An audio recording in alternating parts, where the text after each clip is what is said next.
must be Monday, and so I'm going to review again, and this week I'm going to review Dragonmeade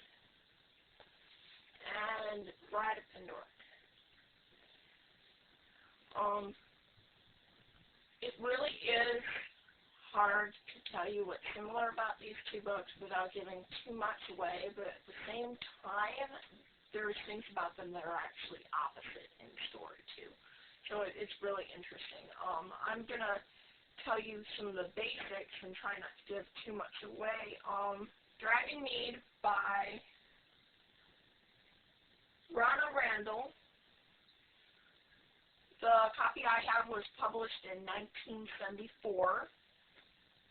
And then Bride of Pendorric by Victoria Holt was published in 1963.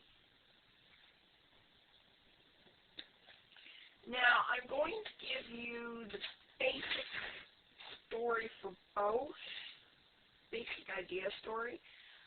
And in both stories, it's about a young woman who gets married at not necessarily a very young age, but what was normal then. And they end up moving far away with their husbands, who are actually quite wealthy. And they stand to inherit a castle with lots of acres and all of that, and they're one of the wealthiest in the town that they are in. In Dragonmeade, it's in Sussex, which is it's in England. Kind of like reading Pride and Prejudice. You know, you got Hampshire and all of that. In Bride of Pendorric, I think we start. It's exotic. It's not an island, but it's exotic, and I can't remember where it is. I did a quick read through of Dragonmeade, but I didn't get to reading through Bride of Pendorric. Even though it's my favorite and it's my favorite book, I've only ever read it once. When I first got it. I know that's really silly, but I just haven't gotten to rereading it. I've got so many other things that I'm currently reading, so.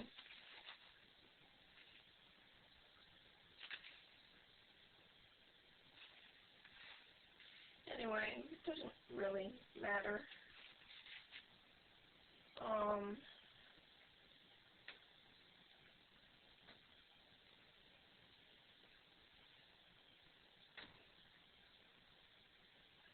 But anyway, it's exotic. It's somewhere exotic that she lives with her father. And then they moved to something more like somewhere on the English.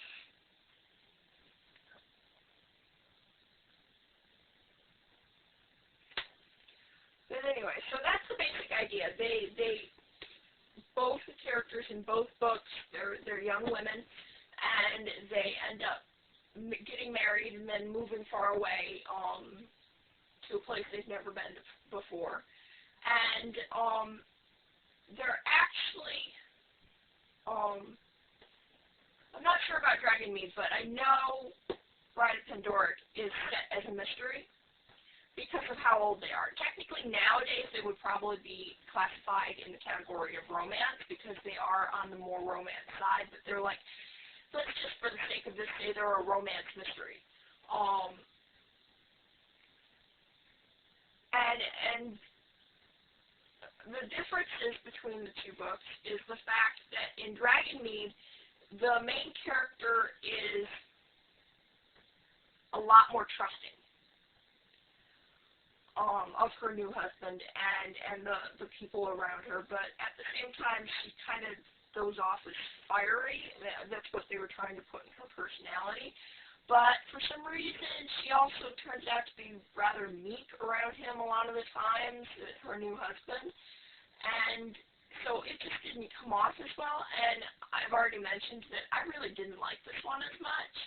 It definitely wanted to put a lot of stuff in one place. It was like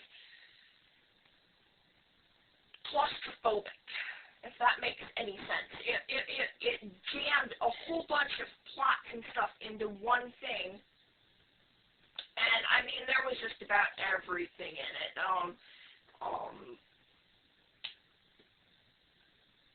It talked about, I can't even, I ranted about it to my mom, and it wasn't the first time I'd done so. I went into detail about it with her because I knew she wouldn't want to read it. And it was also the second time I ranted to her about it because I talked to her about it when, after I first read it. And this was actually in her stuff. She picked it up at one of the places somewhere around whenever we were shopping or whatever at sales. And so it was just in her stuff. And I picked it up and I'm like, oh, Dragonmeade. And so I started reading the first part, and it was gripping enough that it kept me wanting to read it. So when I first read it, I did read it all the way through, whereas just now I kind of just skimmed through it. But I definitely knew I didn't like it because it went from one point to another. And I mean, the first thing that it says in here, I'm going to read that too, should have been a giveaway. By most standards, my upbringing was scandalous, although it was a long time before this fact was brought home to me. Should have been a dead giveaway right there. Right there. So, and it goes into about her childhood a little bit, and so that's the first part. And it talks about her mother and stuff, and it goes all the way, you know, I think it starts when she's like 4, and it goes all the way into like when she's 12, and then it skips to like when she's 17, 18, and then she doesn't actually get married until she's like in her 20s somewhere. I'm not sure exactly, but I mean, I was mentioning to my mom, in Dragonmeade, the characters are really hard to get behind because you can't really like the mother. You'll find out if you actually read the book why. And the main character seems kind of flighty and childish at times because she jumps back and forth between personalities, it seems. And the only one that you can really, really like in the story, or at least I felt I could like, was actually later in the book when she actually goes to the castle and she meets the cousin, Nicholas. His name.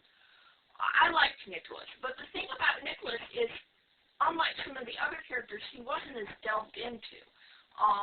He only showed up at certain parts, and so we didn't really get much about his character. And maybe that's why he was likable. Whereas all the other characters seem to have so many problems, and they just like were heavily put upon, heavy backstories, but at the same time, we don't really get all the backstories, and I'm not explaining myself very well, but I can't really give away, even though, you know, with this particular one, it wouldn't really bother me if I did, because save you from reading it, because I really didn't like it, but, I don't know, maybe you would like it. I don't know what people are reading, but no, this was not my favorite. It is written in first person with I's and me's and all the way through, and because of that, it does kind of mess up a little bit. I can't say it's the best first person that I've ever read. But, actually, I think I've only, this is, yeah, I think this is the only first person I've read that's actually published. Most first persons that I've read are, fan fictions. I'm not positive about that, though. But this one, I don't think, oh, I was wrong. This is in first person too. I didn't remember that, but anyway, like I said, it was a long time ago that I read this. It's, what's the date? 2010, so 4 years since I've read this. Yeah, 4 years. Wow. I can't believe that. I mean, it's my favorite book, and I've only read it once. But anyway, in Bride of Pendorric, she's a lot more cautious. She's a lot more curious. She wants to know about her new husband, and as she starts going through it, she starts suspecting him of vicious things, whereas she's completely blind in this one. And that really isn't giving too much away. I mean, I'm not going to tell you the end. I'm not going to delve too deep into this. They are mysteries, and they are murder mysteries. In Bride of Pendorric, the murder is actually old and fabled, basically. It's kind of like the superstition of the town type thing. And that's how the main character Fable finds out about it and starts suspecting her husband. And then in Dragonmeade, also the actual murder is very old, but there's actually more than one murder in this one. Technically, there's more than 2 murders in this one, but I guess that depends on how you see things, because and I can't really give that away either. But one of the characters in this particular one, I was reading something else. I was reading one of my sister's mangas, Pendorric by Jun Mochizuki. And so when I first started reading this, the character known as Christopher, which is the half-brother of the fella that the main character marries, tongue twister right there, Christopher, he ended up coming off a lot like the character in Pandora Hearts known as Oz. He did. And ever since I read it, it always comes off that way. It's stuck in my head. And it's really funny because if you actually read both, you'd realize that they are very different, but he still sounds and looks like Oz now in my head. I can't get rid of it. It's really weird. Because, I mean, when you think about it, and I don't have the manga down here. I don't have Oz down here. He's this adorable little cute, itty-bitty blonde boy with big green eyes, and he just does not seem like the character of Christopher, but that's how I see him, because I think they actually do mention that he is shorter and blonde. That's probably why it ended up in my mind that way. But it's just, if you ever read it, you just realize how silly that is, because in personality-wise, they're like polar opposites. They're exact opposites, like, completely. And in a way where one is sweet and shy and innocent, well, not completely, because, I mean, as all boys grow up. But then Christopher is just plain creepy. I'm going to tell you right now, Christopher is just plain creepy. Creep. So I do not actually suggest this book at all. Dragonmeade by Ronna Randall.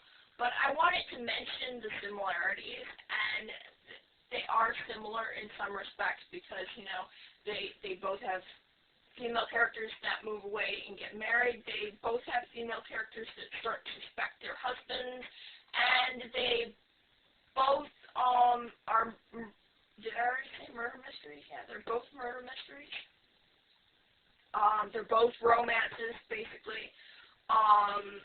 They're both in first person with I's and me's, and so that's about it. Other than that, the stories are very different. I do suggest Bride of Pendorric. It is my favorite, and I'm kind of hoping that eventually maybe they'll turn it into a movie. Somebody will decide, because, I mean, if you actually go on the Amazon page, there'll be a review to that effect. You know, I'm surprised that they haven't made this into a movie yet, because it would be a good movie, and I agree, it would be an excellent excellent movie. It'd be a perfect movie for, like a BBC or something like that, where they have great locations and great actors and all of that. It'd be perfect, and I would totally watch it. I really would. I'd be thrilled. I'm thrilled now just thinking about it. But, I mean, this thing is working on 50 years old, so I don't know. Maybe when it hits its 50th birthday or a little over, maybe somebody will decide, oh, hey, I read this book. We should make it a movie. Maybe we'll get lucky. Whereas this, if they make this movie, I will be like, oh my God, you went with this one instead of this one? What were you thinking? Oh, no. But then, they might go with this one because this one might be more ratings pleasing because, I mean, it has everything. I'm not kidding. It has crazy people and sick people and murderers and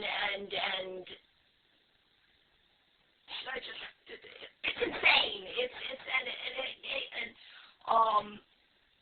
overprotective people that it not even verging on, but completely entering possessiveness on some of the male character's side. And I mean, I could go on and on.